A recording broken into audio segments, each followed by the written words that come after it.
2XKO on the horizon, kind of. AWT results, and is Venom any good in Strive? Welcome to Double Tap. This is Mash Those Buttons podcast, dedicated to everything and anything in the fighting game community. I'm, of course, your host, Crash, and with me, I've got my slew of hosts to hold down this episode. We've got Mezza in the building. What's going on, sir? What up, what up, what up? And then, of course, we've got arguably the best BP tag player on the crowd right here with StaticGorilla. Don't give me that title. What's your team? Yeah, what is your team? It's gonna. If I were to ever play it, it would be Jin and oh my god, the scythe guy. Sorry, Gordell. You're Sorry, Gordell. You literally had it in my head. I don't want to hear literally the best guys. Literally the best guys. characters. Don't let him fool you. He is literally the best here. Even if you only play the game for 15 minutes. But welcome, guys. Welcome. This is Double Tap. 7 minutes. Oh, okay, it's my bad. You know how hard that menu was to navigate through? Jeez. Yeah, it's pretty rough.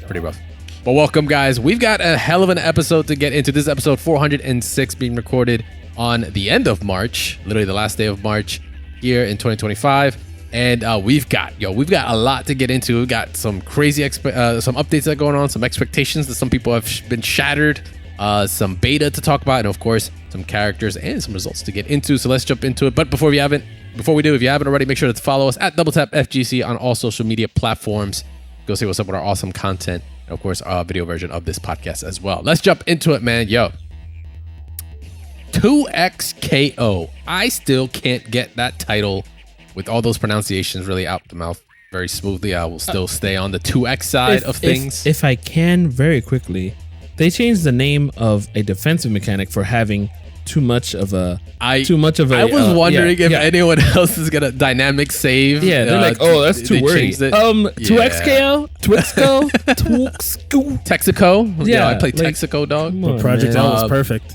Consistency. Yeah, I think so. Funny enough. All right, so we got some 2XKO news, 2X news this week. Really a large one, a big dump of an hour's long worth of a developer update that came through. That came with a whole bunch of information, some changes that are coming up, and unfortunately some disappointments in a lot of people's eyes. And we'll get into that in a little bit. But let's get through some of the basic stuff. So off the rip, we have a date for an Alpha Lab. Right, we have an Alpha Lab 2 that's going to be going on with these added changes, right?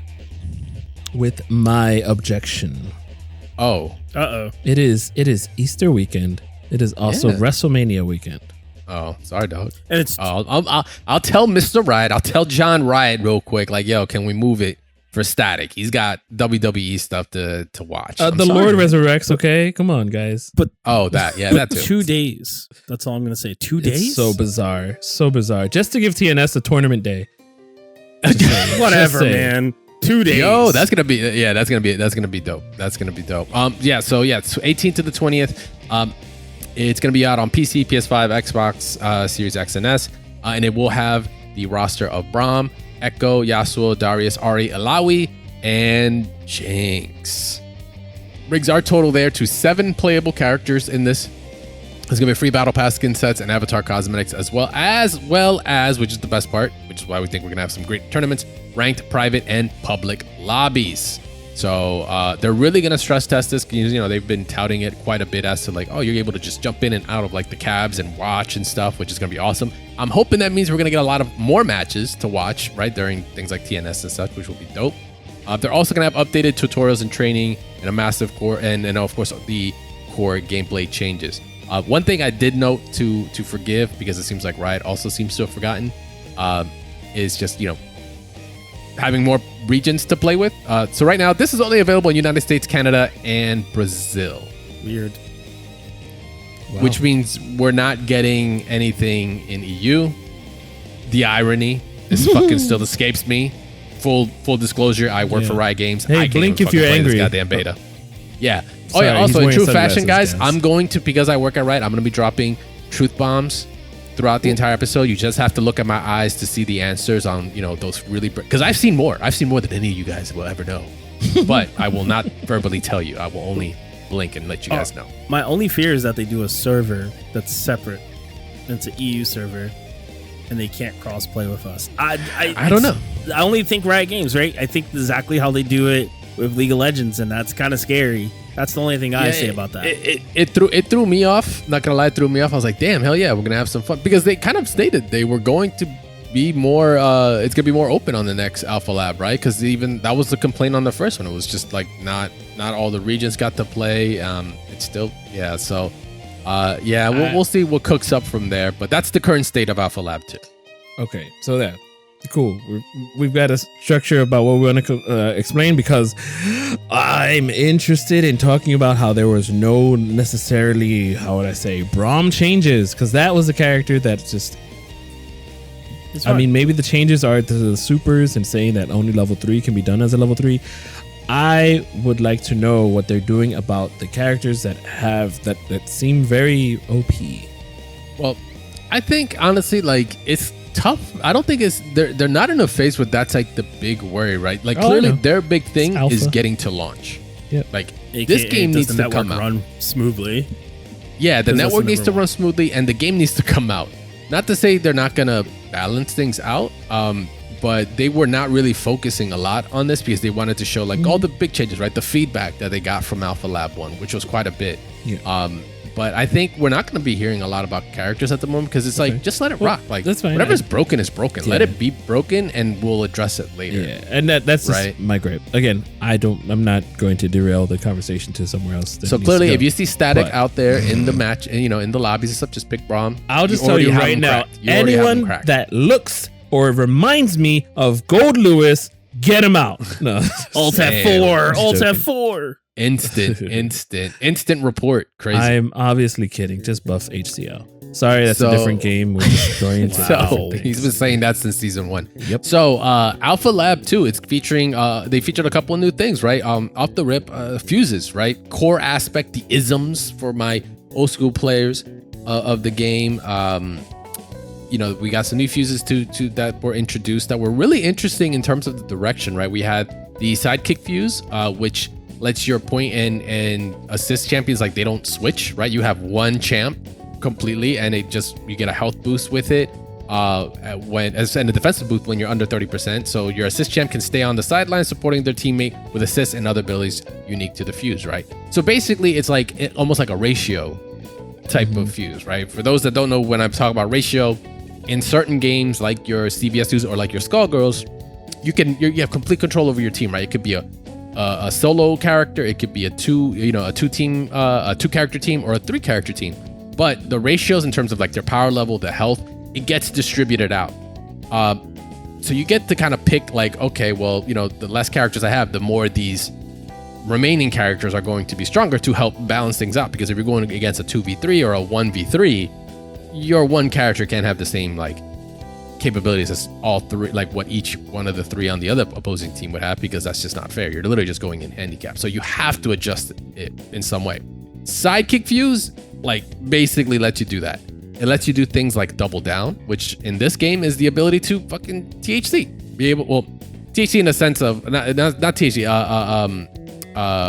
just THC? team hyper. Yeah, it is team hyper combo. So it is just like the actual team super itself to be available, right? Like that was predominantly just a fuse you can use by itself if you have a 2-man team that you can actually control both. But here they're giving it to you because that's a way of like being able to maybe access a little bit more damage in between, the actual ability of using the sidekick fuse. Let me see. Assist, super assist, and Fury break at the start of each round. Fury is the new version of the break, or an offensive way of using break in this game, or the combo breaker, the burst, whatever you want to call it. Assault. And what's that? Assault. Oh yeah, assault. Yeah, thank you. Yeah, I'm calling it that. That's exactly what it is now. Oh, assault. That's what we're calling it. Okay. But yeah, you'll get that to start around because you're down one character, right? So it was an interesting fuse because it really is meant to be like, okay, maybe you just want to focus on a particular character, right? That you just want to, like, sure, you still get an assist, that's cool, but you don't have to worry about playing that character if your main point character gets put down. If your Yasuo gets beaten, like, you don't have to worry about playing with Echo. Like, your goal is to just play Yasuo and be like the best Yasuo player ever with Echo mix-up. Cool.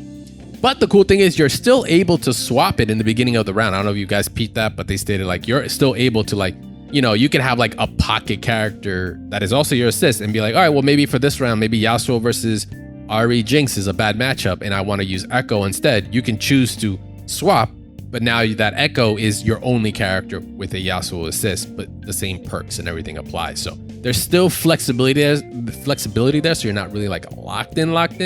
But I thought the fuse was cool because, you know, like, don't get me wrong, the game is being geared towards team play, 2v2, all that stuff.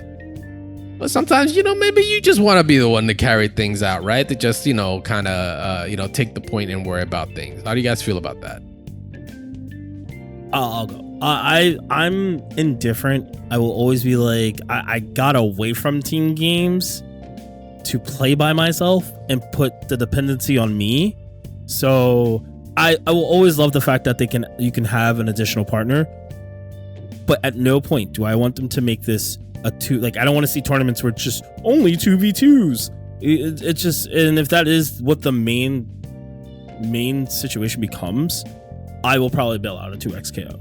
I'll probably just play it casually because I think it's kind of one of those things where you're telling fighting game players who've played games by themselves and depended on themselves like a tennis player would to now play doubles, but that's the main event now. That's crazy.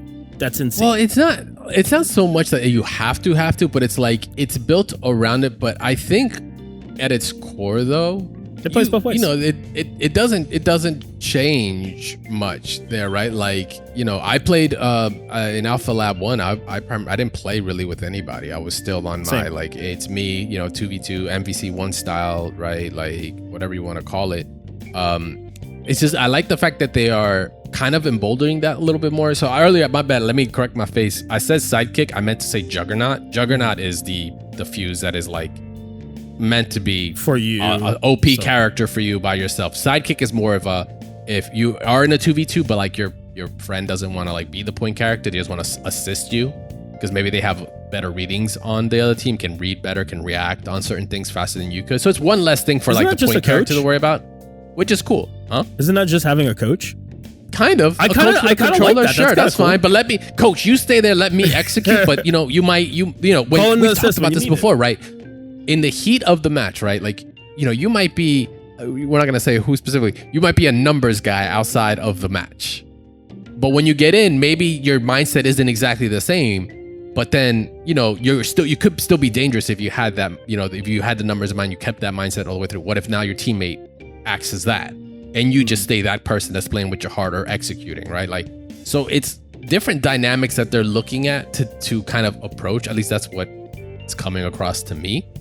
And, you know, they didn't want to just leave it to that. That's why I think the Juggernaut fuse is also cool because, like you said, like, you know, maybe Mezza, you just want to rock out with like, what character are you feeling the most in the game right now? Obviously, I love playing Ahri, hands down. Okay. So what if you just wanted to play? Yeah, you just like playing by yourself, and maybe you just really want to focus on just playing Ahri, right? Like, well, maybe the Juggernaut fuse is just the way is the way to allow you to just really focus on that champion and be mix up and still have access to certain things like the double THC stuff because she actually has some really crazy double down combos and such, right? Like and things like the ability to eject, snapback. Yeah, I mean, I do that like that. I thought was a little strange. I think snapback should possibly be a universal. I was kind of like, oh man, I like that, but now I don't want to use it because I'm forced to play one character and really try to steamroll somebody. So I don't know. We've talked about snapback as an option, but it's locked behind a mechanic. I think it's going to get played in certain scenarios, but I mean, look, Skullgirls did it very, very well where they let you play flexibility with one character, two characters, or three. I think we're kind of seeing that with the flexibility between the just different types of fuses, which I think is fine. I think it's fine. At the end of the day, it's not about me and what I want. As long as it opens the door to more players, that's truthfully what it is. Static saying it is about him and it's always about what you want. You want to win, you play in the game, you win. I'm for the people. Exactly. Okay. So I was gonna say about the 2v2 part. I think that's still like all right. It depends on how they actually want the game to be played. Because like when it comes to like an actual competitive part, like how do they want to push this game competitively? Do they want to push it to its fullest potential? For instance, Pokemon for some reason has been running doubles since like X and Y. Well, no, I think since Diamond and Pearl. They've been doing Diamond and Pearl since Diamond and Pearl back in whenever I got beat by that 40-year-old lady in my teens. Yo, we learning all kinds of stuff from Static every time he's on the show. She was a true Pokemon trainer, huh? Doesn't matter. What I'm trying to say is, as a company, that's a company running like their competitive side of it. Yeah. And they want their game to be run at their fullest potential. So they want people to learn their game at their full potential. They're going to want people to run their game with the 2v2 and teams. And they run team games, obviously. So that's the point I'm trying to make, is that they're going to want that at the best.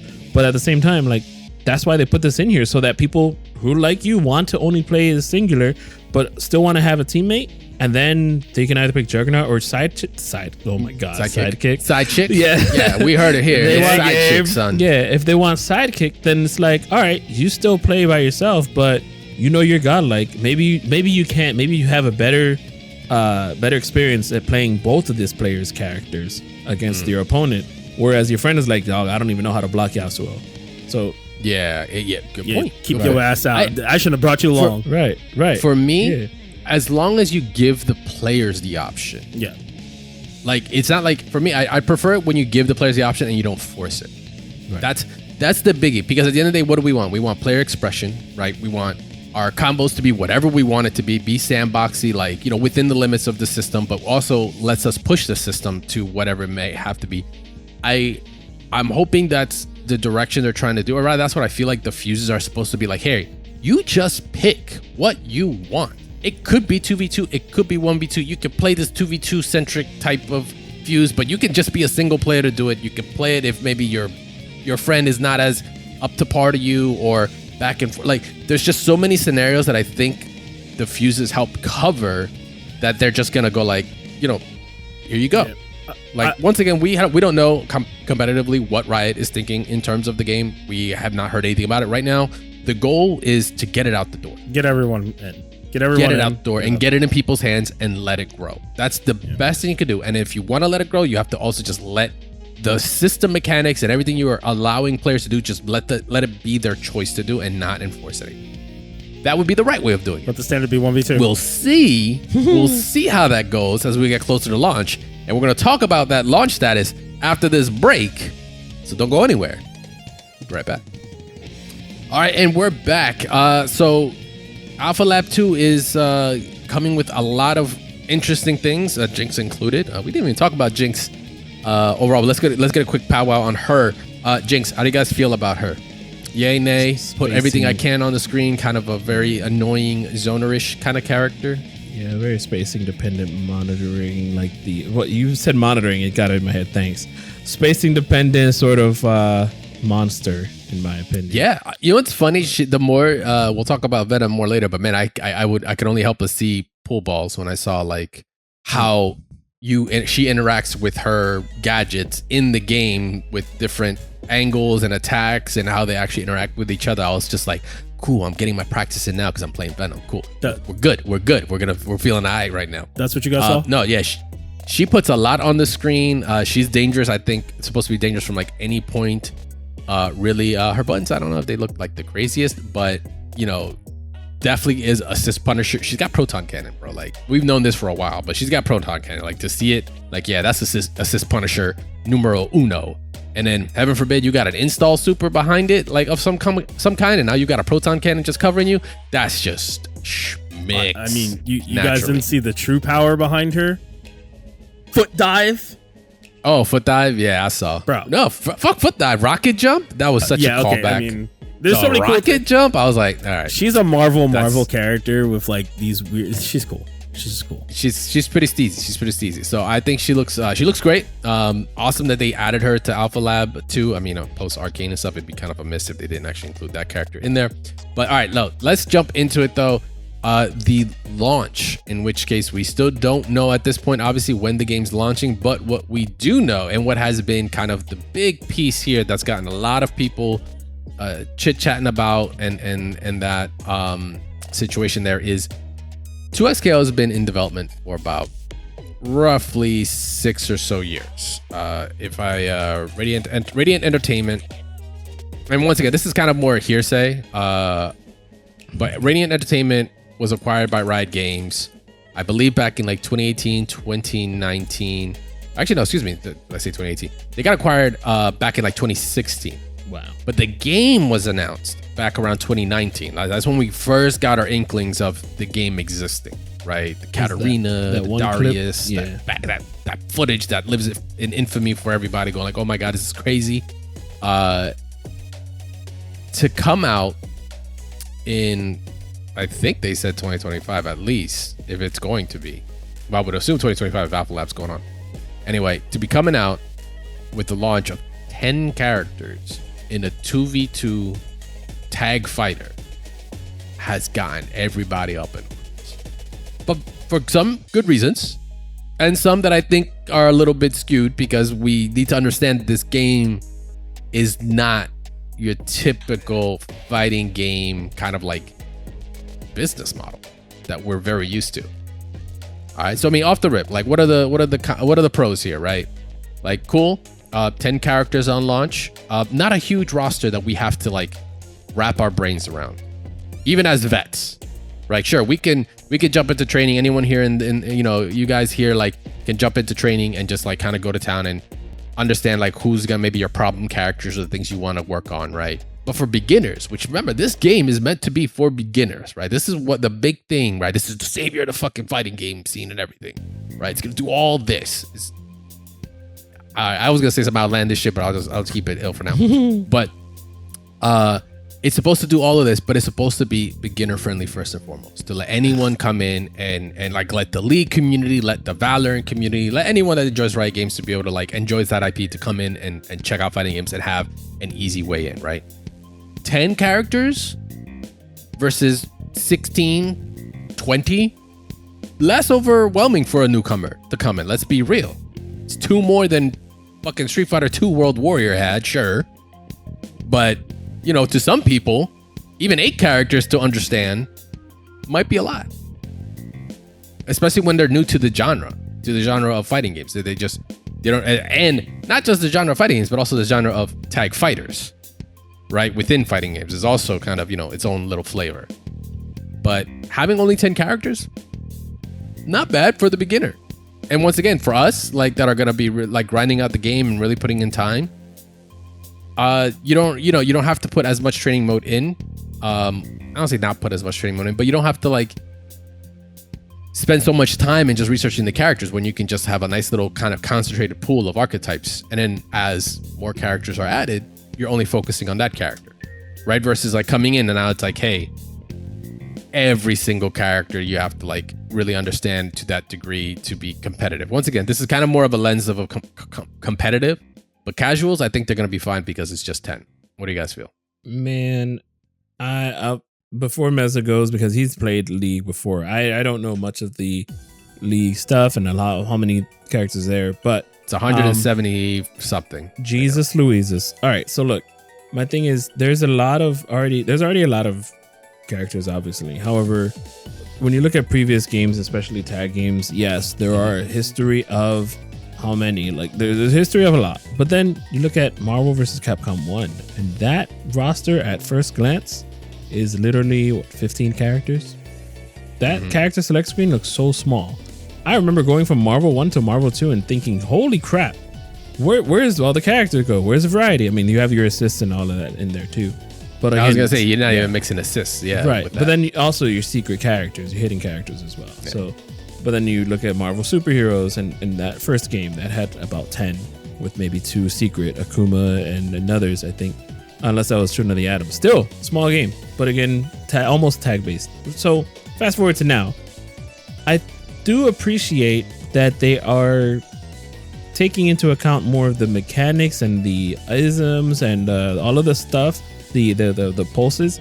I'm glad that they're taking those into account more than actually adding to the game for now, because it's like you're fleshing out the game so that the game can just be put characters in there without having to tweak anything else that's giving a problem to the game first. So you're saying their focus on the core mechanic, I think, is kind of a better direction? You think like that's what they were trying to focus on? Yeah, more than just like having a big roster. Right. Then when you're ready, you can just have a big plop roster and the character. game is shit. You just have a big roster of shit. Because then you can just plop the a end of the character day. in there, and you're like, oh, I guess it's good to go. Now we know that they work in this system. Okay. What about you, Mezza? You think 10? Once again, we're kind of looking at the pros. There are definitely cons to this, but Mezza, what are you feeling like pros wise? Like, you know, if it's coming in at 10, is it that big a deal? Like, what do you feel? I actually love it. You look at games like Fantasy Strike, Rising Thunder, all simplistic but really easy to get into games. This game has tons of mechanics, so I think starting off with 10 characters is perfectly fine. Good call. Good call. Like the mechanics really are, I feel, are falling, are kind of like, they seem to kind of be on the wayside for people. Like 10 characters on a 2v2 team, you're getting what, like 40 something, I think, combinations off the rip. It's just some quick napkin math. And then a fuse for each one. It's like you're gonna change dynamically how these characters or the variations that you're going to be able to play on just from a base roster. Like if you were to come in with that in a much bigger roster, like sure, don't get me wrong, for fighting game fans, we're fucking eating, right? We're like, hell yeah, I'm gonna have like, I want the weirdo combination. I want the character I want the Shenko of this game because no one's gonna pick that assist, but only if you do this and this fuse, then I'm gonna be able to do some cool shit in tournament. Like dope, we'd be feeding, but we're not the focus outright for it.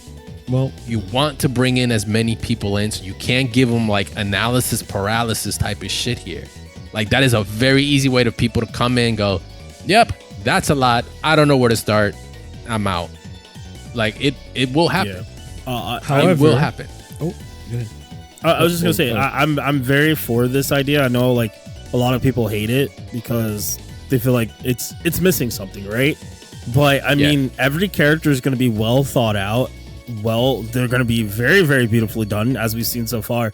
But I think the thing is to not make characters just be the same, right? A lot of these games kind of flesh out characters that are rinse repeat, and then the character has no identity or it's the same as another character. So I hate saying it, Dragon Ball FighterZ had that issue. So, and it's a great game with a great IP, but unfortunately, like a lot of the characters drown out what other characters do, and they just like, why would I play Goku 2.5 when I could play Goku 3.5, right? So I think them dishing out the game at a low amount of characters is really smart and really good. Plus, the major thing for me is it's a free-to-play game. So you have to think of the real basis of how they're going to make their money, and it's going to be slow rolling some of these characters for people to really, really be like, what's next? And to get input. Input's probably the next best thing is who do people want? Just like how Guilty Gear did. Not just input, but response. Go on. Response, like having a good response to that input, not just silently not thinking about how there should be costumes in Guilty Gear Strive. God, the one thing that game definitely needs, it's crazy. Yeah. You see the Venom mod with when my man got the clean cut, bro. I'm like, anyway. Did he have the waves? No, let me stop. But yeah, no, good segue on that, Mezza. I mean, yeah. Also, like it is a free to play game. It is not the same product that gets put out by your Capcoms, your Bandais, your ArcSys.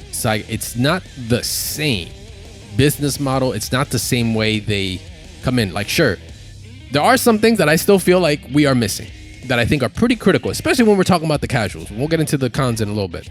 But it's not the same product because it is a free-to-game play. It's a live service through and through. The goal is to come out with you can come out with a small roster, but if it's a live service game, right, it's longevity. It's meant to be supported long-term.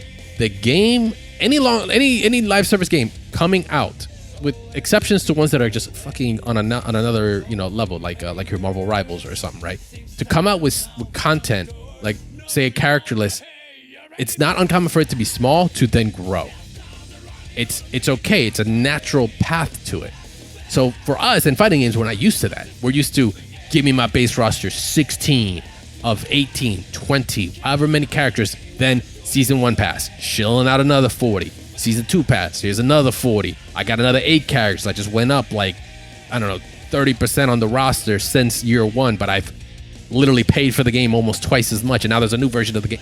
Like, that's not this business model. There is no 2XKO hyper edition. Super Turbo Edition, fucking Runeterra Edition. There's none of that. That's not like what this is going to be.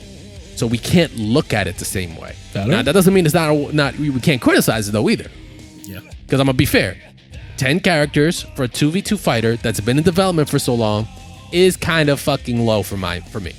I'm not gonna lie. For me, I'm like, yo, I get it, 10. But the fighting game player that is me, Crash, is like, yo, this is like, where's the 6 years? This is what we got? Yeah. Okay, you had to restart the game once because it went from 1v1 to 2v2. Okay, sure. But like, that's it? I don't know. That didn't leave a good taste in my mouth for that. Like I wasn't feeling that too much. And a lot of people also didn't. They're just like, hey, like seriously, like 6 years and we only got the 10 characters. But once again, you can go with the counter argument like, hey, they're trying to come out quality over quantity. It's like, but like, I don't know. It just didn't hit. And in the world of first impressions, especially in fighting games, where if like you don't come out strong to kind of capture that audience off the rip, it is very difficult to come back from. Well, I mean, the amount of people that were already playing in the first lab with 6 characters and the variety that there was, because it was like bro, you in the desert. Shout outs to Eddie Murphy for this one. If you're in a desert and someone gives you a cracker, it's gonna be the best fucking cracker you ever had in your fucking life, right? You would like, yo, is that a Ritz? What was that? That was no saltine. That was a Ritz, right? Like anything at that point. That's the other part. It's like the game's development cycle has been going on for so long that like we're like, bro, anything. And then when we get something, it's like we get almost what's like an appetizer. When it comes to that cracker, would you like another? I don't know. Okay. I'll go one step further and actually tell you that cracker was so good. The problematic problem with that is now you're thirsty and you want more. Yeah, now I'm thirsty. Right? I need some water. But I mean, I still got to stand by it. I don't think it's a bad idea. But if we were to talk about the cons to it, yeah, not a lot of characters. Maybe, on average, most fighting games start with about 13 to 14 plus, right? That's on average. Yeah. And if we're talking about versus games, even Infinite, 1v1s. Which is like, oh hell, like, that cast was trashly small compared to its iterations before that. Yeah, I would say it's very vastly small, which then hampers the player base, right? Because you're gonna say, well, they're gonna do exactly what they do with fighting games that they pay $60 for. Now it's free to play. It's gonna be like, but my character's not in it. I'm not playing until they do. The problem with Infinite though is that they didn't know their audience was FGC. Their FGC audience is the Marvel 2 and Fox Kids audience. That was an example of just like quantity, but the quality wasn't there. You had 36 characters on launch, no X-Men. But luckily, motherfuckers like, yo, what? Luckily with this game, almost all of the FGC plays something league. I'll even throw 2 games in the loop that kind of are a prime example. DNF Duel was terrible on launch due to the fact of not also having more characters, right? We're not even talking about their names, but just more characters. Variety, where it was only, I think, like 12 on launch. Mm-hmm. So it was already small, and then DLC was coming out slow as hell. So that's also a harmful thing if they're really slow on the back end with like, what do we have loaded? Do they have 4 or 5 more characters loaded that are almost prepped and ready to go for the next, year or a few months? But the other big thing is you look at a game like, BB Tag, where you combine 3 games in one. Let's not even look at it as 3 games in one. You just combine 3, like a load of characters. You have over 40 characters just off a base roster, and you still got to add more. Yeah, people are going to be like, I don't know who to choose. I love this, right? Some people like that feeling of being indecisive and having too many options. I mean, I know a lot of people currently playing anime games, like look at Naruto games, right? There's like 50 characters and people are like, I don't know who to play, bro. But I have the option that I could play all these vastly different characters, which is pretty cool. Yeah, so like, the game, once again, it's not above criticism for sure. We'll critique the hell out of it. Like there were some missteps still, but at the same lens, we need to look at it differently from how other fighting games have been traditionally, because they are also trying a different route. Because, the other big thing that people have brought up is like, 10 characters, yet we have we already have a battle pass and the Ari's, swimsuit and Daria's summertime, all that stuff. And it's like, they already got skins ready. I'm like, well, bro, like, that's the free-to-play model. Like, the game does need to make money. It is a business at the end of the day. Like, let's just be real here. Riot's not here just doing it. Sure, don't get me wrong. The people that are doing it, they got mad love. But at the end of the day, Riot is a business. Like, all video games are a business. Like, this is not like a Riot-specific thing. I don't know why this is like a fucking revelation to some people. Like, the goal is to sell units. They're not selling units. They're gonna sell skins. I mean, that's what they're known for. And, you know, we've complained plenty of times on a podcast, like, yo, like Guilty Gear or whatever IPs, like, you got all this ability to make a dope costume. Like, I'll pay you the $5. Not a problem. Got no issues dropping the $5 though, right? Like, no problem for that if your character gets the love that you want them to get, and you can show it off in a match and be like, yeah, check it out. Yeah, the RE pool party skin. I beat you with a beach ball. Whatever. Like, yeah, I think that one's a little skewed. I think it's just pitchforks for the incorrect reasons on that one. It's gonna be very real. At the end of the day, they do need to make money in some kind of way. Just to jump off of that, not gonna talk about how much I spent on Hearthstone this month. Yeah, there you go. See what I mean? Like, you know, like think about I'll even say think about the card motto before we move on. Think about the card motto, right? Magic the Gathering cycles out series of cards often for tournament play wise, right? So they're always making money based off of that. And people still buy it. And then, you know, it doesn't matter. You still have the collectibles, the originals, which you can play open draft, but you gotta make money, man. And that's kind of, I like to say they got the Fortnite mentality. I had 3,000 coins at the end of the season, and I wasted them, used them all for 30 packs, and I didn't even get a legendary, maybe even one. So I had to like do $20 for the smaller pack, which no value. And then I got the battle pass, so that's helpful at least. But still, so that's $40 there. So back to it. You know, at the end of it, you know, it's an interesting position here. You know, now you've got. I think honestly, the timing. It's just been quite some time for us to get here. That like they need to come out so strong. And once again, one of the big things I wanted to flag though is content. Yes, free to play game. It is a fighting game though, right? Fighting game is there. What do casuals also like?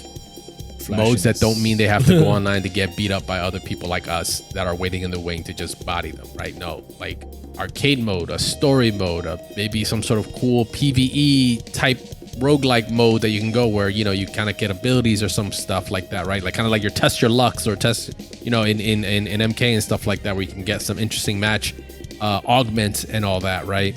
Something that has like that kind of content also needs to exist, and I hope Riot doesn't ignore that, because once again the casuals are going to enjoy that. And if you want to keep people in for the live service, it's not so much units, it's battle passes and keeping your player base high. I think also connecting to the show would be dope, like a canon event type of like match or something like that. Like, yeah, absolutely. Crossing between what happens in League with like events like Soul Fighter in League and stuff, right? That was like this like big arena fighting thing where they had costumes for that. I was like, yo, those would be dope in a fighting game, right? Yeah, like it would be sick. Really quickly, not too long here.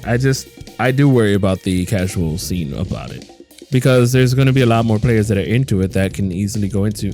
I mean, we see people talk about so many different games, and there was just a post recently about macro dashing and how that got blown out of proportion because people don't want to use forward, or people do want to use forward, or people think that dashing with the button is cheating. And it's like, we just never learned how to adapt and make something better, and therefore are people not going to use it? Like, man, it's just a different way from how it was 20 years ago when it came to fighting games. The crazy part, well, I mean, it's definitely different because now we have there's definitely much more connection with the developers and the product than there it's ever been, you know, in games, especially when it comes to competition. But the big thing about that there, for me, once again, this is why I fall back on just let the players pick. I don't feel bad if my character is dope and you can't beat it. That's not a me problem. I just like the character. If the character you wouldn't bitch about it if my character was low tier. It's always when like they can't get over, like you said, when they can't adapt, bro. Like that's just a fucking a really shitty option. Use what's in the game. If it's in the game, I'm using it. In the game, Don't get mad at me. If I can macro dash, yes, I macro dash in fucking Strive. I use a dash macro. Absolutely. I spent years doing tier tatamis in fucking Exert and plus R. I'm okay. I like my fingers. So fuck, screw me if I want to just press one button so I can get my If I want to options destroy on. them, I'd go play You on a can't GameCube deal with controller. it? Tough break. Yeah, nah. I will never try to learn instant air dashes in Strive and Exit. Yeah, I'm anyway. sorry, not Strive. Even in Strive, I'm not going to instant air dash And with plus forward. R and such. But plus R, and yeah. So, I just want to wrap this up here real quick. So, with 2X KO with the Alpha Lab 2 around the corner, we want to hear from you guys. This is our question of the week here. We're going to be posting this up on Discord, on our social medias. We're going to be posting it up, throwing it all out there. How do you feel about the 2X KO launch status? What would you change about it if you could? Let us know. Once again, we're going to be posting up about it. In the meantime, though, let's jump into, of course, our next... Before we go to I'm our going next to make topic. one statement because somebody actually said something on Twitter that was hilarious to me that you guys will all resonate with it. Someone on Twitter said to Cloud805, he said, "Bro really said the microtransactions look good as a plus. This is why the industry is cooked." Cloud responded back with, "When you go to a restaurant and order a cheeseburger with extra bacon, you don't complain about it because it's something extra you can choose to add and enjoy to what is already there." I don't think there's any other way. Your choice. Ain't nobody is putting a fucking gun to your head Or- to say, get it. You go to Qdoba and you get free guac. Also that, yeah. I didn't know that you can get... Okay. I don't like guac, so it's okay. Qdoba has guac, and Chipotle is like, guac is extra. And they stopped the entire store just to tell you guac is extra. All right. So, Anyway, on to sorry, our next Say topic Jam. of this. Jeez. I think you want to... Wait, was this a shout out or something you're trying to give out? No, so the Whoever? thing is, when we talk about City of the Wolves, we just haven't Oh, yeah. talked about the soccer man. Oh, yeah. We got to bring that up. It's Yeah, not so on there, City of the so Wolves. Beta 2 just concluded. Unfortunately, I fucking missed the boat. I was just like... not to say I was busy, but yeah, I'm busy. Yeah, I got a life too. Come on, man. Don't blame me. Anyway, I couldn't make it. But, the big changes, right, with City of the Wolves, the Beta 2 was things about the matchmaking, the training mode, lack of training mode, and some tutorials and such changing. That's all been rectified. That was all added here. So nothing major for me, of course, and the new characters to bring in too, right? Before you say that, they one. did change a lot of the system for some characters. Some characters just Really? can't Really? do a lot of the shit they could before. Yeah. Oh, some okay. characters Well- aren't like doing stand heavy punch into other stuff sometimes because they felt it was too much. So like, good example is a character did get changed in their routing because they felt like it was too strong. So they nerfed it and told them go use the other routing that made more, that, was still good, but it's not as strong. Okay. So, all right. So there were tweaks with the characters as well. So this was a fundamental feedback in what they saw and, what might have been OP, coming to launch. But, I mean, overall, I know you guys ended up playing it. Well, how'd you guys feel? I played a about bit. this I was a match? little struggled and frustrated. I wasn't. How do I say this? I wasn't necessarily frustrated when I played offline. I played at the lab.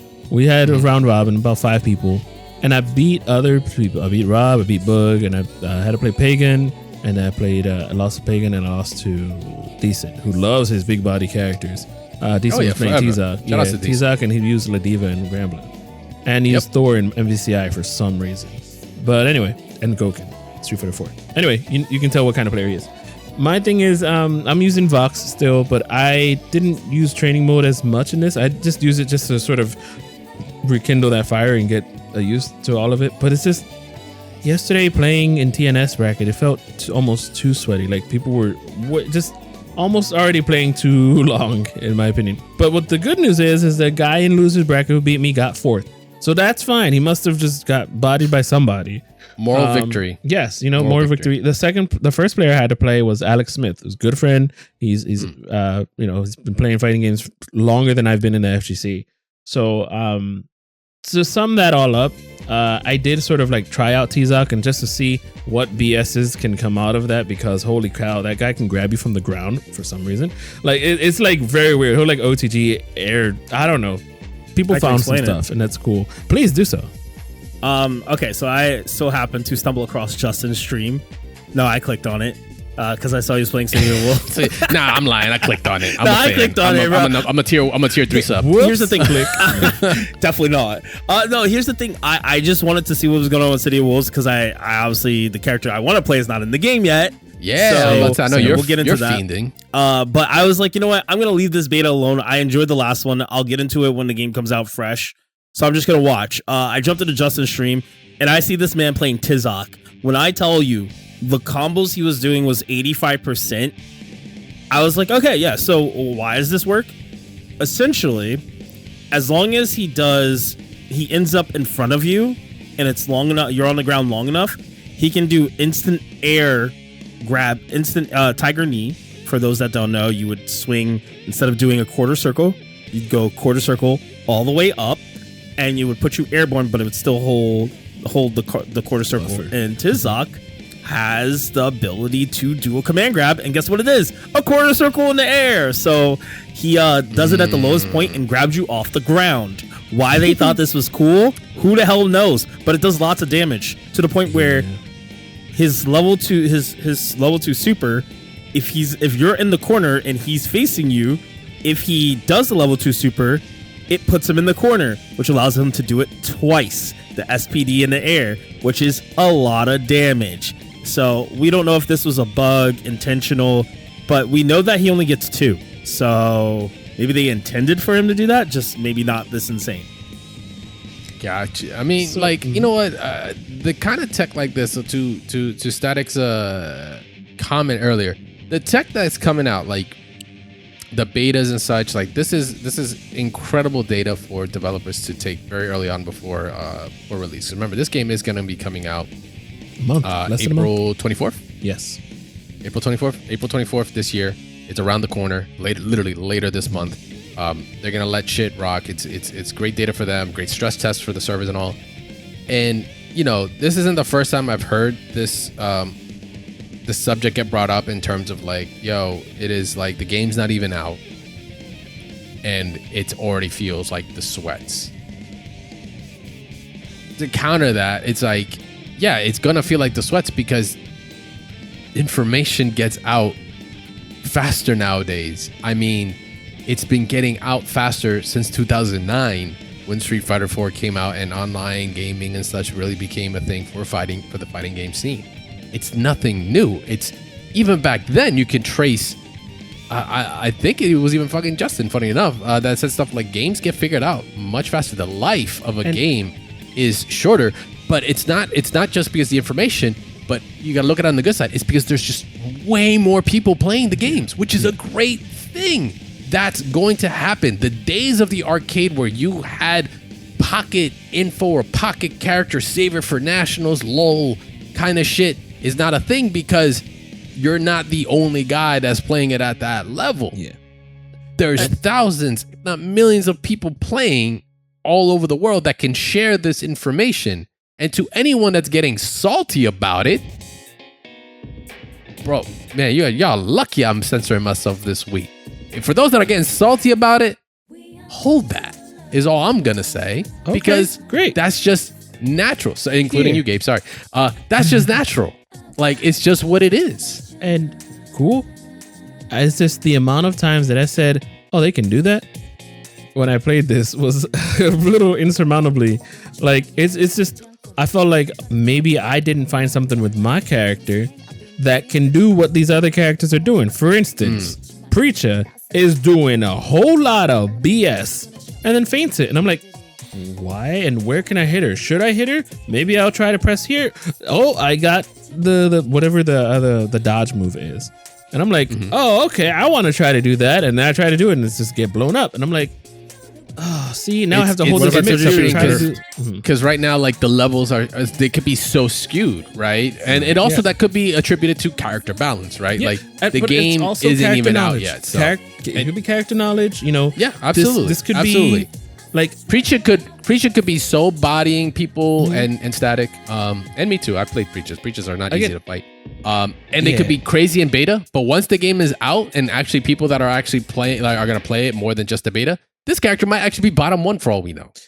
I don't know. She has a jumping cross up. I'm just saying we don't know. I'm saying that's a crazy fucking hypothetical. All right, just fucking run with it. She did actually get nerfed during the beta, so that was actually the character I was talking about. But oh, there you go. Look at that. I mean, it doesn't really matter at the end of the day. I mean, I'll even bring up a game that I kind of like swore off.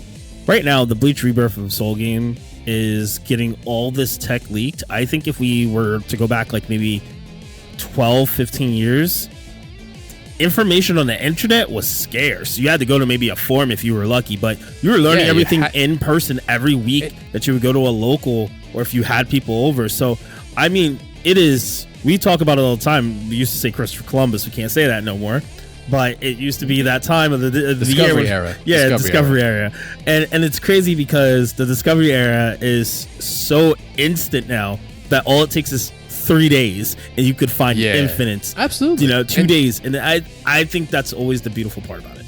Yeah, and guess what? The people that are looking for that information, they're the competitive ones anyway. So it's only really affecting them. The casuals or whatever. This isn't like oh my God, the casuals will never learn. No, the casuals are going to get beat by anyone that is doing a quarter circle forward motion consistently. Like it's just like the levels are so not the same. So for us, yes, for us that are competing in it, for us that are traveling to tournaments, to going to weeklies, to monthlies, to whatever, yes, like the game gets solved much quicker, but at the same time that information is out there for us to get beat with, that information is out there for us to defend ourselves with, because you can also have access to that information to put you on that level. So it's a fucking excuse otherwise, and anyone that's saying that is just a big fucking baby. I think let's just be real. I think Street Not Fighter saying you, Static, but I'm saying there's just some people out there that are saying that shit, and it's the dumbest fucking take I've ever fucking heard. Like, it's crazy. I think Street Fighter 6 showed us exactly what we needed to see for how fast the ceiling was going to be hit, because it was like, oh my God, all these people are so good at the game already. It's been like beta, alpha technically. And it's like, yeah, we know that. And then and they weren't winning tournaments. They were not winning tournaments when the game dropped. They like outside of like Christy, sorry dog, like you're the only one that's kind of gotten that target. But like, yeah, it wasn't as doom and gloom as people expected. In the words of Sajam at Evo, yeah, this game's been out for 3 months or 11 if you count some people.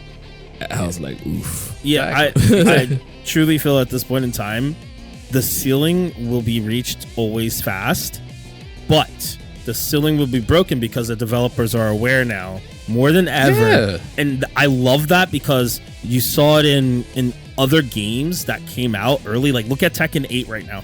Tekken 8, the ceiling has been already broken. They're like, aggression is the playstyle. If you're not using, all your gauge, you're not playing the game. And a lot of the old guard is falling off. And now there's some of them are starting to realize, I can't play Tekken the way I used to play it. Which means a lot of these new games you're not going to be able to play it the way you did before.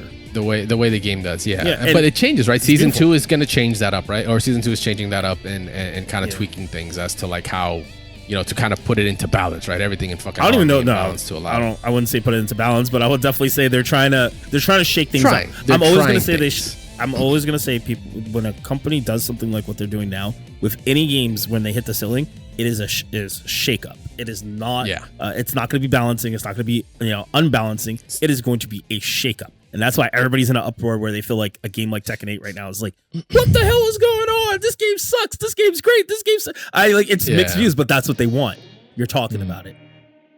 So speaking of views though, back on the City of the Wolves. One additional thing that got announced that also took people by storm. Ronaldo, we finally got that answer of like that one teaser from like, I don't know, CR7, a year ago or whatever. Right. Yeah, I don't remember. I thought this shit was a lie. I'm not going to lie. I thought so too at first. I was like, oh wow, this is a great fucking ad. Like, man, they even made a model for him, and then they actually saw him play. I was like, excuse me? You know what it was for me? It was happening? Like, I saw my EU peeps come out and they're like, I see 2 minutes ago, I got people like Mystic Smash tells me, they're like, oh man, that's crazy, Cristiano Ronaldo's in the game, and I'm like, shut the hell up, you're lying. And then I see another one, I'm like, okay, I gotta go to the SNK page. I go there, I'm like, ain't no fucking way they're actually. I was like, this is kind of dope though. This is up there with the Negans of the guest characters, the Yoda and Vader in fucking like Soul Calibur. Who else? And who do we got? Who's the weirdest character in Mortal Kombat? They got some interesting picks, man, but I mean, I feel like there was good. You got Arnold twice. You got T1000s, but they're not those weird make to the sense because they're kind of like they stick to the horror type of thing, so it's not like something very strange. General Ram and Killer Instinct, I thought was really weird. Ram was probably not the weirdest, but yeah, that one's out there. We're missing the comedian from Marvel superheroes. Like that's one character, the Japanese comedian. I would say that's one of the many, I guess, guest characters that is an actual guest of a real person. Yeah. But Ronaldo being on there did not have that on my bingo card. I thought it was just a big promo stunt. But no, he's in, and he looks interesting. I mean, still my GOAT is still the oh my god, what's the character's name from Rival Schools? What's my man's name? Roberto. What is it? The one, the Roberto? soccer player. Yeah. Oh, it's Roberto. It's actually Roberto. Yeah. He's still my GOAT. I just want to put it out there. When it comes to soccer characters in Can I ask you guys a serious definitely. question though? Because I see it's a lot of discourse too. Do you think this is kind of? Do you think this is a waste of a slot? Of course. Of course. What do you mean? Of course it is. You care about promotion? Like, so many other characters. You could have had 2 characters that are going to be DLC come out as the main roster characters. Andy and freaking people that have not heard of Fatal Fury in the longest time since, like, I don't know, Wild Ambition, when I got only Wild Ambition instead of getting Smash 64. Whatever. My brothers. But like that time, I mean, you got Fatal Fury characters that are always been there, and you put them in as DLC. They got to pay for them. Like, come on, already. This is the most interesting of like rosters, because we still do have Chun-Li and Ken coming in too. So I hate that. Hold on one second. But however, my main question already is, who is the audience for this game? The audience for this game, mind you, we're reminded who owns like 90% of SNK now, and they're not making the game now for just US market. They're making this game for the world market. And I mean, granted, not you want to your game to underestimate be world market already, but like it's not gonna be LeBron, even though he's already in the game. It's just the domino effect, right? CVS2, right? Capcom and SNK collaborating. You know, that's the tiny domino. Big domino. iShowSpeed is gonna bring millions of people to fighting games because he's gonna okay play with Ronaldo and wrestling. I'm okay with it. Look, let me ask this though. And wrestling. If it was Roman Reigns, would you have changed your mind? No. I feel like you would have. The collab. Okay, if it was a wrestler already you been wanted. done. If it was a wrestler you wanted. Hold on. To that defense, they're already in the SNK KOF King of Fighters mobile game universe. Yeah. So is Soul. Soul has fought against The Rock and Terry before. That's a thing. I'm just saying. Go look it up. I'm just saying. At the end of the day, I don't think this was a bad move. I will always say it's a waste of slot when you don't add a character that's from the previous fucking game. But I think it's a fun, nice slot. I'm okay with it. They wasted time on this. Fine. I'm not gonna go on too much of a tangent, but this is definitely like the way how the Saudi Arabia sort of like idea sort of goes, is where all the fantasies that we had when we were younger of having Mortal Kombat versus Street Fighter type deal, like the what ifs. And when we were younger, we were always like, what if Undertaker versus Sting? Or what if this and that? That's why they're still trying to do so much of that wrestling stuff. That's why they seem sort of like behind on some of the timing of this. It's like, why are we still making CVS now? Like, why aren't we sort of progressing? There's a lot of like going back and trying to fix what we should have had 15 years ago instead of moving forward. Like, all right, City of the Wolves, Garou sort of mixed, and now it's sort of like Fatal Fury, City of the Wolves, and it's sort of bringing in this mixture of we don't know what's coming, and I don't know who this game is really made for. Obviously, maybe the ones that we know are gonna buy. Wait. I'm gonna respond to this. I hope you understand where we can move on. I totally do. I'm gonna just say this: it is a company. They're competing against other games, especially other fighting games.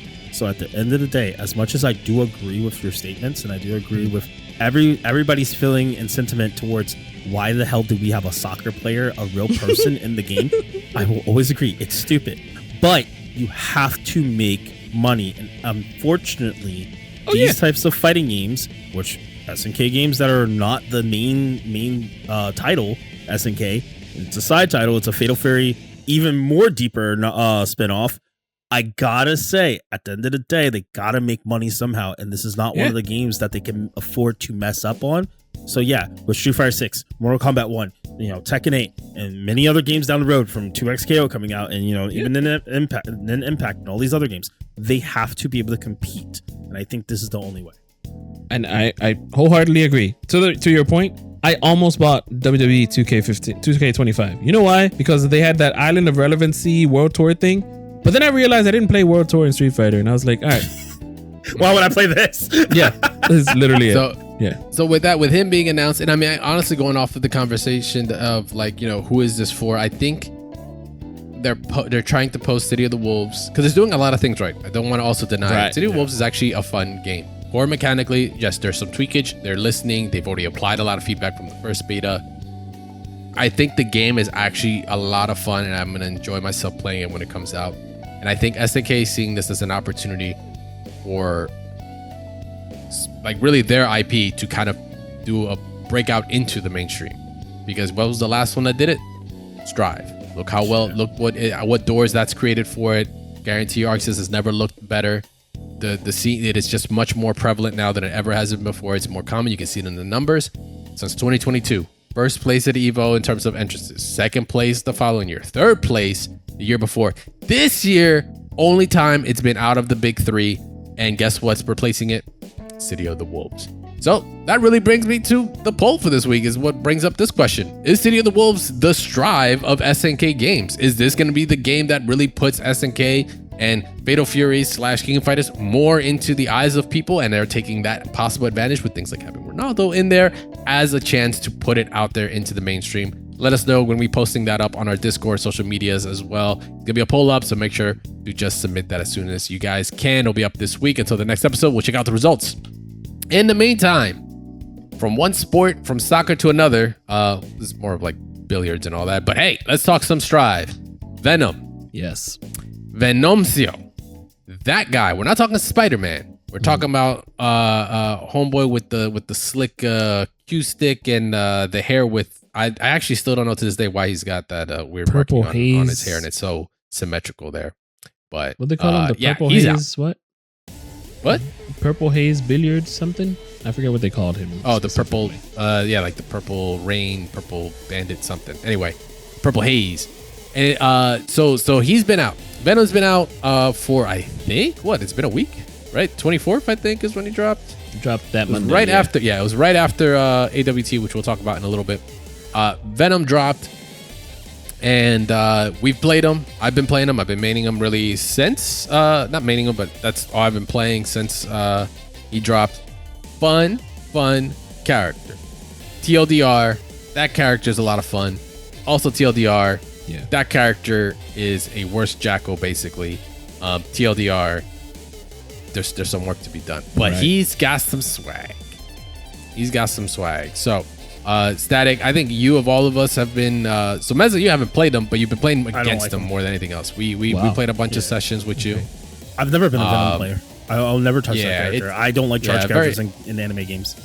Yeah, that was the big thing for me. I was like, damn, charge, that's gonna be kind of tough, but the leniency actually isn't too bad. But like I was saying earlier, Static has been having the most fun. It's very rare where Static will message you and go, I'm having a lot of fun playing Strive, because he loves the series, but he just is very finicky about how the gameplay is. But you've been enjoying Venom. I have, but then I don't enjoy matchups. I don't. Okay, so like what matchups? Well, what are the pros and cons? Give me a couple pros and cons of the character. You hate Slayer, I do too. Oh yeah. The thing is, thing that I don't like already is that he doesn't have a wake up game. No he reversal. Needs, especially for a character that is keep away based, might need a flash kick or 5. Like I just don't understand that part, because then you have like Testament, who by the way is the most well-rounded character right now, not just because they got buffed to high heaven, but because they already started off with an invul super. This character already had a reversal. Right. And has the fireballs to do so. This character, despite being good, by the way, having on down, heavy carcass raid, that's the flash kick move, has like one of the best recoveries of all time. You can move instantly. It's +9. Yeah. And you can move instantly after that. So that's pretty cool. Yes. But again, it's also a very close button. So what I'm trying to get at, by the way, Sonic Booms, I don't mind at all. They are like maybe 2 seconds of charge. So I love it. I'll constantly just throw them out there. I don't even think it's 2 seconds, bro. I think it's less. It feels might be 1.5. Might be 1.5. Yeah, it's like quick. That was one of the things. I was like, flash kick. I was like, oh God, I gotta wait 2 seconds. It's definitely quicker than that. I haven't measured it, but it doesn't feel like 2 seconds. I'll tell you, in any counter hit, you have enough time to charge for either down or back. So Well, it also helps when the screen's just frozen. It's just like counter hit. Yeah, so that you have time to confirm. And we've known that from the start. Okay, so but the best thing about him is that he has very unique vortexes. Like you can find your own sort of vortex. You don't have to use what Diaphone said, and it's really good and all, but you can do so many different vortexes. You can set up into things that can allow for maybe empty jump lows, or even into the command grab, which is it's okay, but it doesn't. But for those that don't know, but I mean, I'll be aware. When you mean vortex, what are you talking about? Ah, yes, your ABC guys. So, so vortex is when more or less you get a difficult to defend situation. So that can either loop or cross. Yes, it loops. Correct. That you can abuse in constantly. And he has definitely the 4-way mix-up, which is basically, will I get hit behind me? Will I get hit low? Will I get hit low on the other side? Or will I get hit in front of my face for not blocking? Yeah. Or will I get meatied as well for pressing something? So that is where he shines quite well. And he has really good buttons to get to those counter hits as well. Double hitting buttons as well. So like your armors can get hit. Again, very good keep away, as I've stated already. A pretty good 6P. It's just that once he gets knocked down, you have to depend on the game's shitty mechanics to actually help you through the game. Reflex shield, burst, which is YRC. Yeah, like you have to fall back on those mechanics in order for him to survive. Yeah, because you're right. Like the hardest matchups I've come across are the ones that are just very quick to suffocate you. Yeah, Leo's, fucking Geo, God forbid, Geo, Slayer, the characters that can just close that gap and just constantly be in your face.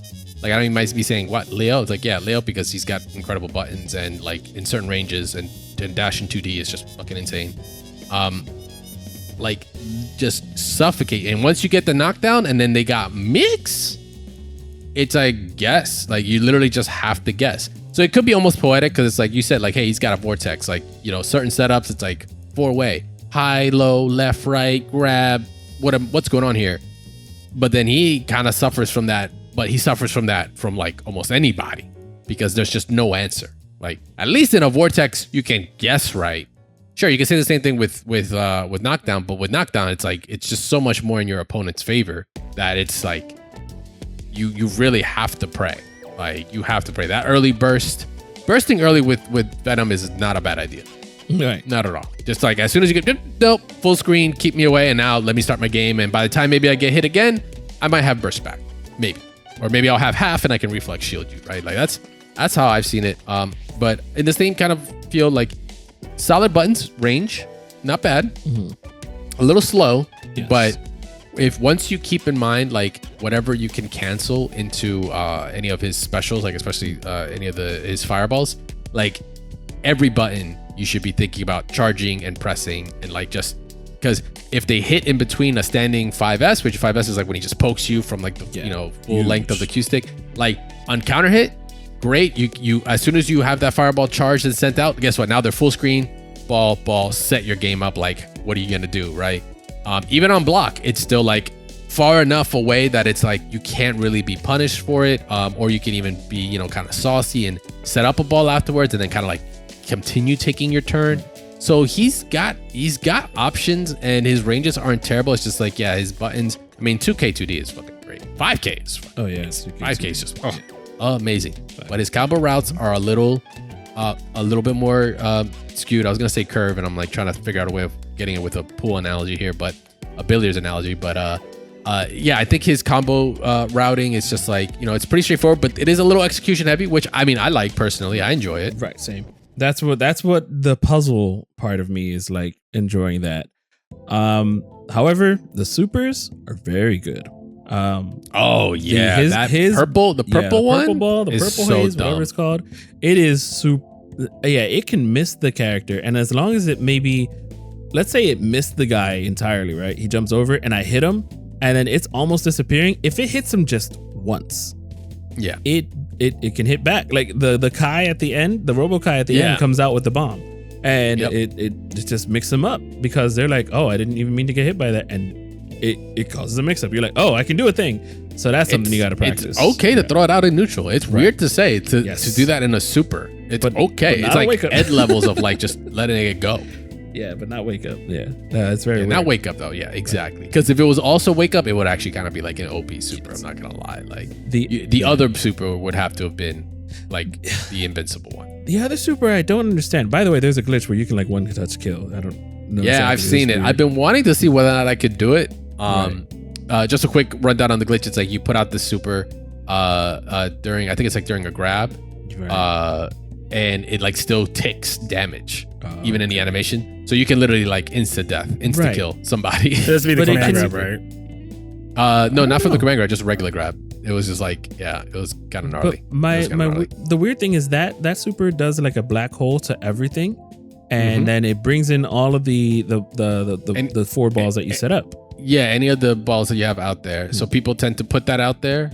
Say they have 4 balls out, they put that out there, they'll RC and then put another 4 out to absorb that, and it actually scales the damage up. Oh, okay. It does more. See, that's what I'm looking for. Because I was like, what's the use of it all then? And you just get more damage, basically.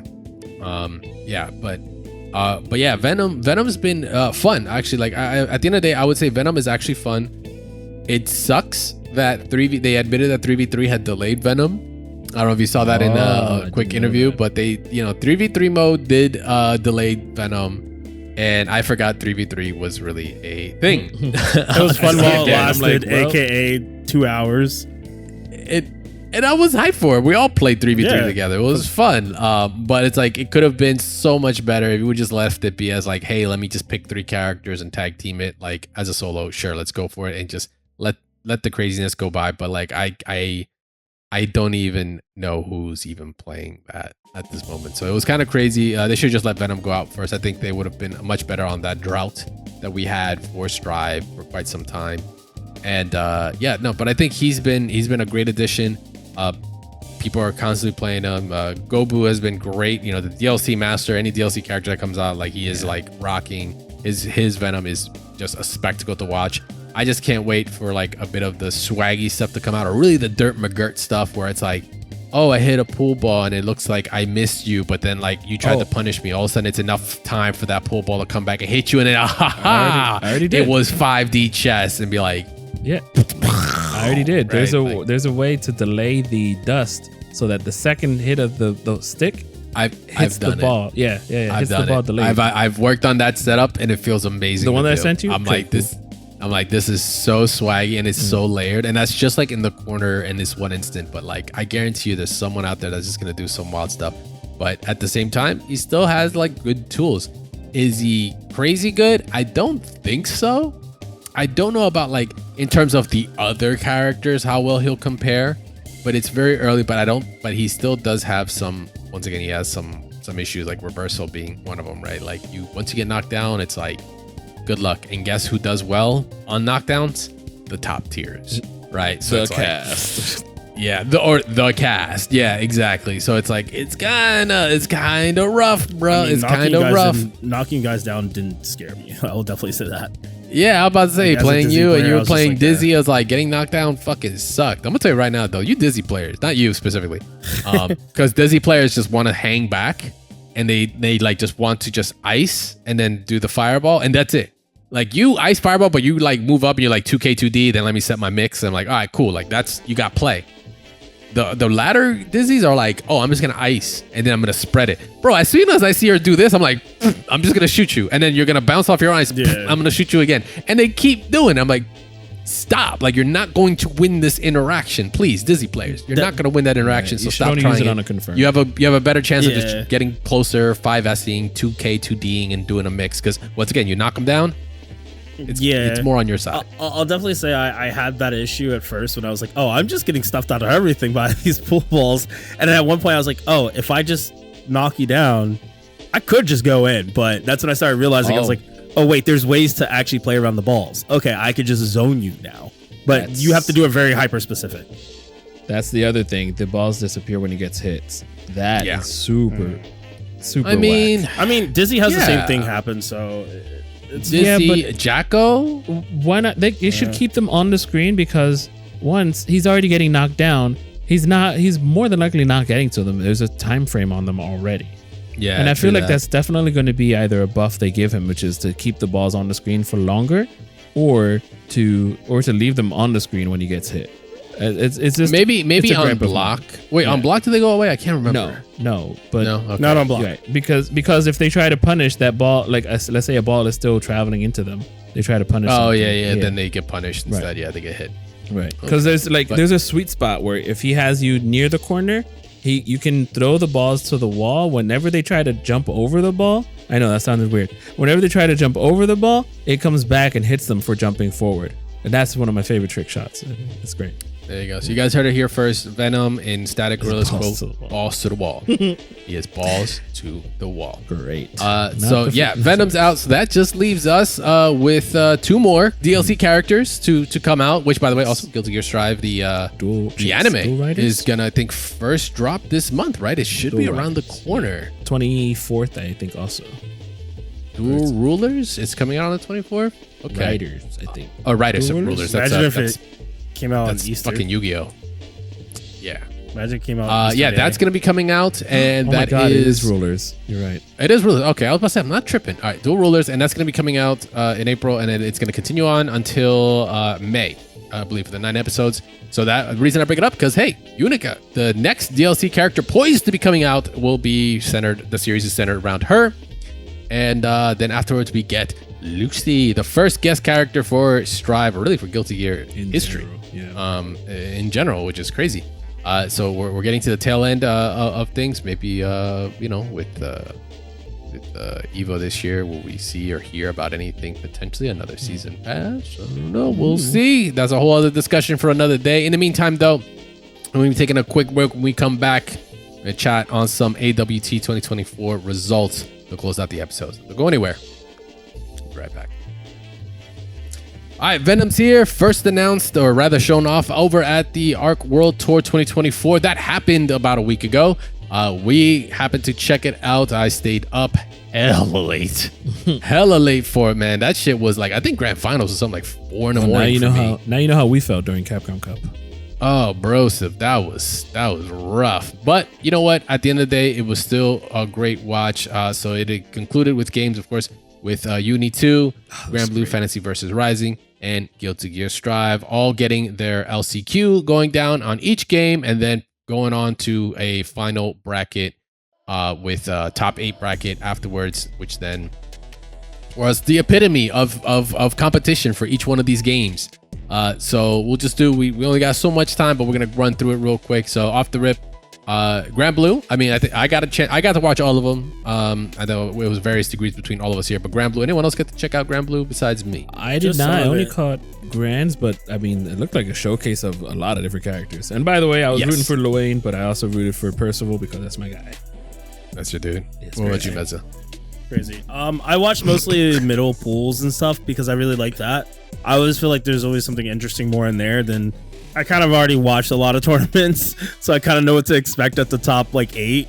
But which it was what I expected, like Siegfried, Percival, Seox. So I enjoyed the pools a lot more. I thought those were very entertaining matches because it was just such a variety of characters.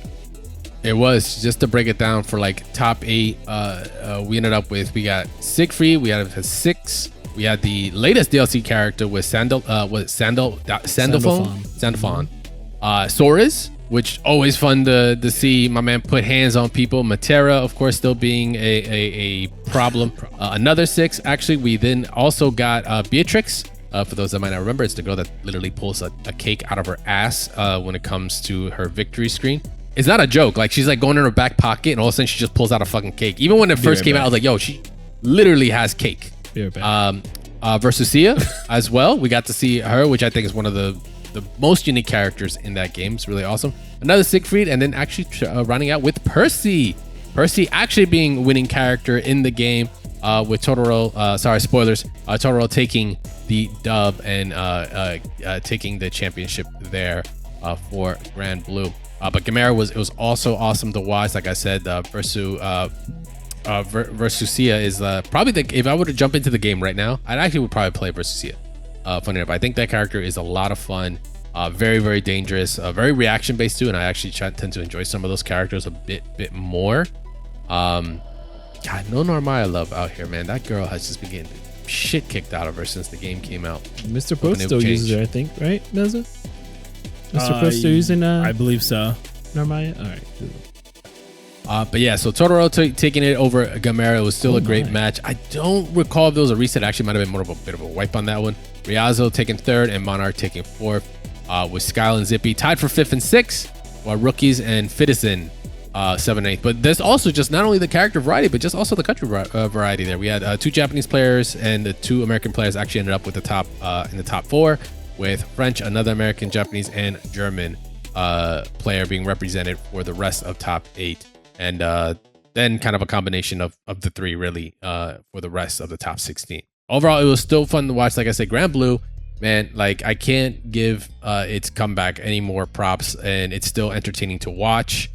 As crazy as it is, like it definitely paved the way for, I think, those beginners to really jump in. I really enjoyed the free edition as well. They really pushed a lot of concepts that are like pretty much like that weird in between, that daywalker of your traditional fighting game and a free to play game / live service type of game, with them having a free version, them being very beginner friendly for you to jump in with, like the simplicity of the controls and all for the specials. That's been a thing we've covered for so long, but I'm still glad to see those like mad love. There was a lot of energy in the room. It was just great overall to watch. Let's go on to Uni 2 though. Uni 2 was also fun to watch. Holy cow. And they started in winners because they only had the LCQ. They were the ones that I think they had different type of qualifications. Did they? Yeah. I forgot exactly how the website said it, but I don't know if there was one event or a certain event, but yeah, they had an LCQ that day, and then the top 8 was starting in winners. But man, oh man, listen, I'm a fan, but then there's like, you always root for the underdog because, man, the comebacks can happen so fast in that game. Yeah. It's ridiculous. Unfortunately, not in this case. Sinaru actually ended up taking the dub there. Current Evo champ and now AWT champ, showing consistency as to why his Elton is just like, the shit. I think the Cammy of the game, to be perfectly honest. I think that's how we're looking at it here. Except Cammy with a GAT is really the big difference there. Reload. Originally from Melty Blood itself, so she's technically a guest character in this game. Yes, actually, yeah, true. That is some real lore there. But I think for me, it was fun to watch. 2 gig combo was always cool to see. Not the biggest Carmine fan, but it was actually like he was getting momentum. 2 gig combo was getting a lot of momentum in his matches. There was some comebacks that came through in some of his matches too, so it was great to watch. Big Black was also another, Spider Boy with Yakuya. I'm a little biased there only because of good friend also played that character quite a bit, so it was actually helped me get introduced. Huh? He's using the shield guy now. Is he now? Yeah, I know. Fall from grace too. He already fell from grace because he was playing Seth a little while I was still there. He was playing Seth for a while. Then I guess he moved over then. Yep. Okay. But they qualified from going to each event. Each event that had Under Night throughout the year were platinum events. So if you won those events, you qualified. It wasn't point based. Like Frosties. It was Evo Japan, Evo, and a bunch of other VS fighting. So it was very worldly. UFA. I'm surprised it wasn't Frosties as well, because usually Frosties would be a big spot. Hold on, I'm getting down there. Stormy, Climax of Night, and yes, Mr. Frostings. Yeah, and that was it. And then there was the LCQ. Frosties, that one. Right, and then LCQ. Okay. Yeah. So Unity was still great to watch. Shout outs to the commentator group. Also shout outs to Brett, who's also been on the show talking shop a while back. One of our guests that we've had a minute ago now. But yeah, it was still great to watch. We also got to see some DLC for Unity that got announced, right? I can't remember the character's name. It's Fish Girl though. Fish Girl, yeah, she was. There was a weird thing about AWT was like it was a lot of like sea level people coming in and PowerPointing. Like Like there were no videos. It was like, let's go to this PowerPoint. I was like, yo, what the fuck is going on here? Like, Slide. give me a video. What is this, a presentation now that we're doing? It's like, I this is wonder the if- characters, the design. This is what we're looking at. Because they didn't have any footage to show off. So they showed off more stills and images and design and all. Which was, I mean, it was cool. But yeah, the next character's been shown off. I kind of hate saying it. I feel like AWT has kind of like gone down in No, production. no. Not I think production, but like some little things, right? Like it was you just a think weird. would I go think it was well. just. I think it was just a weird choice because I bring it back and say like, well, Grand Blue showed off a DLC character, right? They showed off my new main, Galleon. No one else touched her. No one else used her. No one's allowed to play her but me. I've always been a main, her Galleons. main since the beginning, right? I love Gallant. I mean Galleon. Yeah. Anyway, yeah, they showed that character as the next character for Rising to come out. That was just a quick video though. Nothing major that they peaked. It was just, I think it might even been like an ending, like an outro animation. Yes, both Muni and Grand Blue were great, but then of course we had Strive, the main event there. A lot of people were hyped for, and kind of had the most the wildest of results for many reasons. So off the rip, unfortunately, Leffen, who was a previously a person who had the opportunity to go, couldn't due to visa issues. So that opened up for an additional LCQ slot to be available. So instead of winning the LCQ, like only winning, is actually once you made it to grand finals, you were guaranteed. In which case, Red Ditto and Red I Am Not, with both the players that ended up making it, with Ram and Gold Lewis. Oh my God, that's right. I forgot about the LCQ scores and what happened there. Yeah, Not the I'm sorry, LCQ was pretty the damn stores. hype. But I'm sorry. Yeah, the LCQ was pretty damn hype. Just to make some other notes, remember Umasho had qualified to it earlier. We did cover it, but withdrew. That slot ended up to Daru Ino. So that's how Daru ended up being in the mix of things to begin with. Yeah. So yeah, the bracket was set past LCQ. Once again, it was what happened to Red NYC? Ditto and Red I Am Not. What happened to NYC Tempest spot? Tempest qualified through Evo. Japan. Japan was revoked due to the code of conduct deal, but that was transferred to Sanakan. Okay. Sanakan. Yeah, we ended up with that slot. That's been noted here. Okay. Yeah, so we ended up with quite the hell of a bracket. I mean, every match was just wild. Every match was wild. Holy hell, go between like also Gold Lewis. Just if Guilty there was gear. not more of a of a signal for Arxis, like, hey, you should probably tweak a couple things. Wouldn't be a bad idea. It was still fun to watch though. Slash was a fun to watch. It was the only May representative there, but he was out there putting in work. At least it was decent character variety, right? Daru with Ino, spoilers. Slash with May, Yeah. Tene with Soul.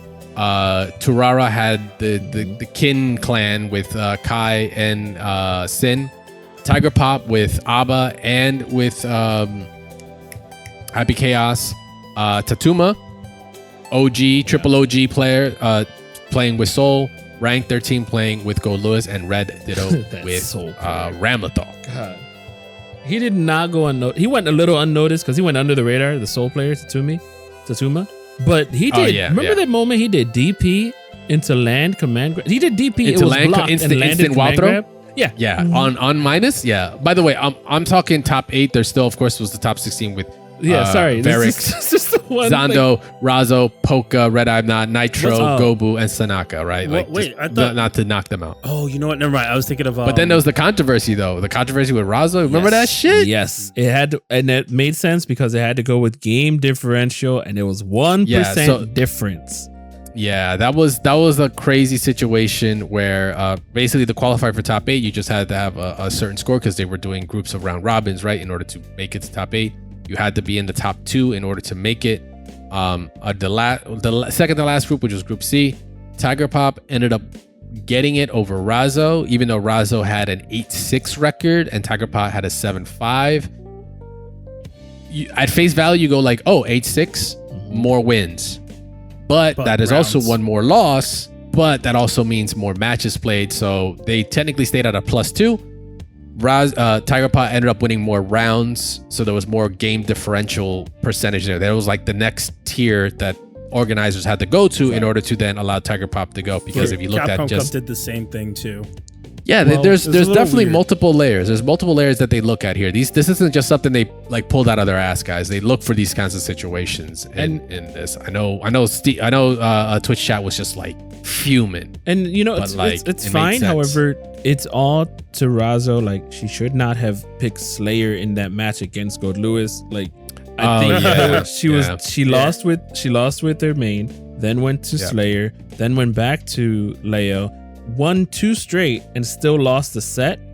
So if she'd won the set, she'd made it over the Tiger Pop. But if not, Over Rang Tiger still took the top spot.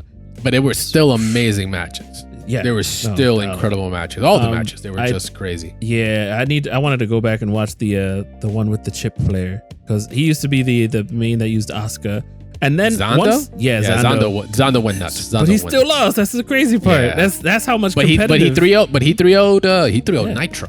That's I what think. I'm saying. There's so much That champ was in here. crazy. Evo champ. But when what's Current his Evo name? champ, exactly. What's the guy's name? The one that won the LCQ in the second place.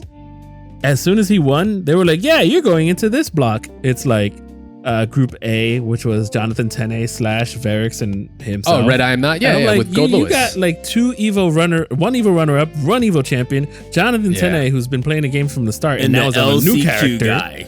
Yeah, Yeah. and the LCQ guy who like still he went 0-3 there, but it's still like, God, He you made put it. him into the That's all Sharks, that man. He However, made it. They That's threw how that Gold Lewis in the chum water. However, the other LCQ guy, Oh my God, bro. Red Ditto. Son. Dude, where the hell did he come from? he came He's from a SoCal he came from No, I'm next just door saying because he where. was in the area. Okay, Yo, my He was like, man. "Oh, I guess I should enter." Literally, yo, I'm gonna tell you right now. He woke up that weekend, that Friday, and was just like, oh, it's time. Okay, Should I go? Yeah, let me go. I'm gonna go play some Guilty. Fuck Oh, it. one I of got his nothing friends is like, going "Bro, on. you I'm off." play Ramble And then Nobody by else that is playing Monday, it. he's like, 50K in my pocket. Can you imagine Let me it? get back to work. Oh, hey, so and so, what'd you do all weekend? Nah, nothing. Just won a tournament. Just made 50 G's. What's up? Like, what are we doing on the Big project up today? balloons. Like, Could you know you- how casual you gotta be coming into work the next week? Be like, yeah, I just did that. Could you imagine though? His boy probably hit him up. Was like, "Yo, you gotta go. You're gonna be late if you Yo, don't check this out." son, I just know if I'm one of his homies that like was like, yo, you gotta go, and then he wins, I'd be like, you better give me a motherfucking percentage, asshole, because you wouldn't have gone if it wasn't for me. He's like, "Here's at least take me out to dinner. $400, bro." I'm like, "What?" man. Yeah, like at Also least hook take me it. up with McDonald's or something, dog. That was Take crazy. me Red on a Ditto date. not only coming in the strongest record of the he only lost twice. of the group stage, the LCQ, and then the group stage, to then just body at the end. Like, there was no reset. It was not. It was some good matches, but it wasn't as close. Yeah. Like, Red Ditto was just like on another level, but it's like the character, man. He just has always been a threat. Yeah. Always been a threat. That character has been nerfed. Moves have been changed. Moves have been added that are still questionable to this day. But that character always had that potential. Always had the potential I mean, to be a bracket ruiner, bracket winner. It kind of just reminds me of original Xrd, the way she plays now. It's like not the style, but like the damage output and all the kind of crazy stuff that she does. It's like, no, we didn't change her. She's just a character that does the same shit. Yeah, she just likes hamburgers more. That's all. In the group, he only lost once. Yeah. And that was to Poca, Leo Happy Chaos player. He only had 1 match lost, and then in the top 8, he only lost 1 match in grand final. Yeah, that dude One was game on in another grand. level. My man came in with the art of nothingness. Because what did he do as soon as he did grand finals? It wasn't no.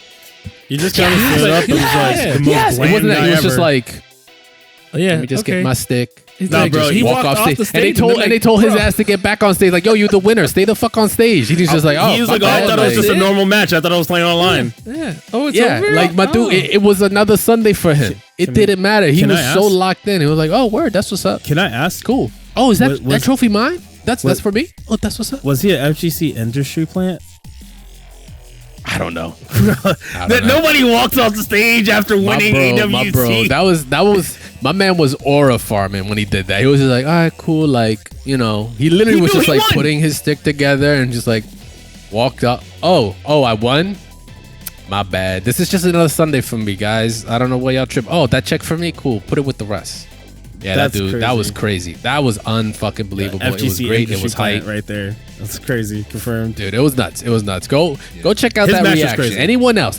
Look at anyone else that won, lost their shit. And for those that were My questioning, man was cool as a cucumber. questioning why Mario was in the front, man, the game just Mario came was out with the there. Switch, okay? It came out on the Switch. Yeah, I was wondering for a while, like, yo, shout outs to Mario up in the front row. That man was committed. VIP. But Ark World Tour, it was a great experience. It was great to watch. The production value was great. Not long breaks. I think they learned. Yeah. I still there's still some things that Only when think could changing be games. better, but yeah. Not That's terribly long. right. I remember they were changing games, and I played an hour of Hearthstone. Yeah, that was the. That's I was okay, literally though. gonna say the only rough part was going in between games. Was the big one. I mean, hey, shout outs to Tong. Hey, Tong, if you need some ways to better optimize the way to change games and all that, hit me up, dog. There I got has you. to be a way. I don't. That's always. I think There's that's a plenty- tournament there's thing. plenty of in ways. They general, might have had man. a hard start time. Yeah. Also true. Good Yeah. point. They Also probably had. true. They might have been ahead of time. To be honest. Right.